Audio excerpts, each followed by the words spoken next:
इस heritage walk का नाम नेबरहुड ऑफ ओल्ड फोर्ट था, जिसके दौरान हमने विज़िट करी दिल्ली के पुराने किले के पास स्थित कुछ हेरिटेज साइट्स।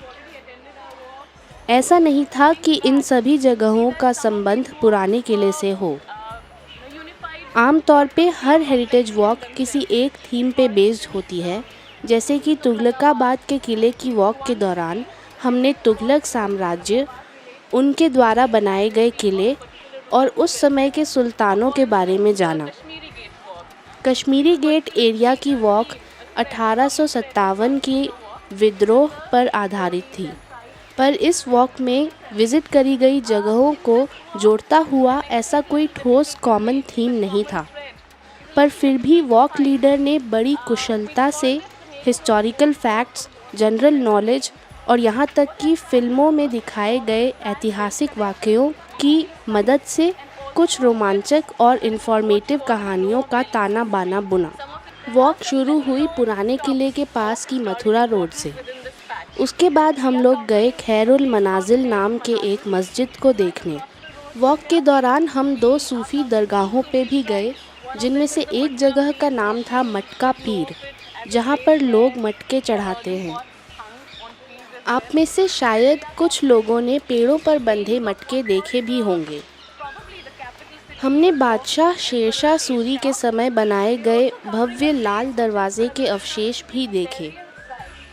वॉक में आगे हम एक ऐसी जगह भी गए जो कि फ़ारसी भाषा के एक मशहूर कवि बेदिल की मज़ार के तौर पे जानी जाती है। इस जगह का नाम है बागे बेदिल। अंत में हमारी वॉक भैरव मंदिर पे ख़त्म हुई, जो कि पुराने किले के प्रांगण के पीछे है। पूरी वॉक करीब 2 घंटे की थी और ज़्यादातर हम किले की दीवार के साथ साथ ही चले। वॉक की शुरुआत में हमने कहा कि इन सभी जगहों को जोड़ता कोई कॉमन थीम नहीं है, पर ये जगह मानो अपने ही ढंग से इन सभी हेरिटेज साइट्स को जोड़ती हुई सी है। इसका पहला कारण है कि ये जगह यमुना नदी के बहुत पास है। इनफैक्ट गत कुछ 100 साल पहले ही ये नदी यहाँ काफ़ी करीब से बहा करती थी। आज रिंग रोड पर, जहाँ आश्रम सराय काले खां ITO की तरफ जाता रास्ता है, वहीं पर कहीं इस नदी का बहाव रहा होगा। तो वॉक के दौरान विज़िट करी गई सारी जगह एक समय पर नदी के पास ही थी। दूसरा बड़ा कारण ये भी है कि इस ही जगह से एक बड़ा हाईवे गुजरा करता था। बादशाह शेरशाह सूरी ने उत्तर भारत में एक प्रमुख रास्ता बनवाया, जो कि बंगाल से लेकर पंजाब तक विस्तृत था। मुग़ल दौर में भी ये रास्ता काफ़ी विकसित हुआ। ये ग्रैंड ट्रंक रोड के नाम से जाना जाता है।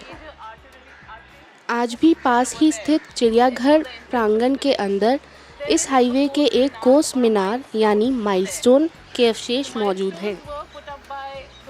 तीसरी अहम बात यह है कि इस जगह पर ऐतिहासिक रूप से भी कई सभ्यताएं बसी। हाल ही में हुई खुदाई में भी यहाँ प्राचीन भारत के गुप्ता वंश, कुषाण वंश इत्यादि की परंपराओं तक के अवशेष पाए गए हैं। अगर हम किले के दरवाजे की ओर देखें तो ये दिखता है कि यह एक ऊंची ज़मीन पर स्थित है, और इससे ये भी अंदाज़ा लगाया जा सकता है कि इसके नीचे कई परतों में पिछली कई सभ्यताओं के अवशेष दबे हैं। यहाँ प्राचीन सभ्यताओं की ओर इशारा करने वाले अवशेष खुदाई करने पे पाए गए हैं, पर ज़मीन के ऊपर जो खंडहर मौजूद हैं वो मध्यकालीन समय यानी मिडीवल पीरियड के हैं, जिस दौरान हुमायूं और फिर शेरशाह दोनों ने ही इसी किले को अपनी राजधानी बनाया। अगर हम समय में थोड़ा और आगे चलें तो ब्रिटिश राज के दौरान 20वीं शताब्दी की शुरुआत में ये जगह फिर से राजधानी के रूप में स्थापित हुई। अंग्रेज़ी हुकूमत जब भारत आई तब कलकत्ता उनकी राजधानी थी। 1911 में यह निर्णय लिया गया कि दिल्ली में एक नया नगर बसाया जाए और उसे अपनी राजधानी बनाया जाए। वही नगर आज नई दिल्ली के नाम से जाना जाता है। और आज के रायसीना और सेक्रेटेरिएट बिल्डिंग कुछ ही दूरी पर हैं।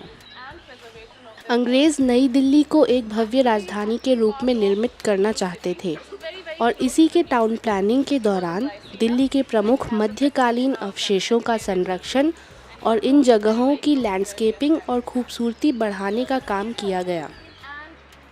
इसी टाउन प्लानिंग के चलते पुराने किले और खैर उल मनाजिल का संरक्षण भी किया गया।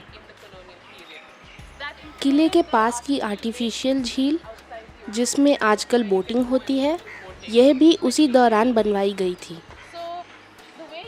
आज इस जगह का नक्शा जो हम देखते हैं वो इस जगह का ब्रिटिश काल में दिया गया रूप है।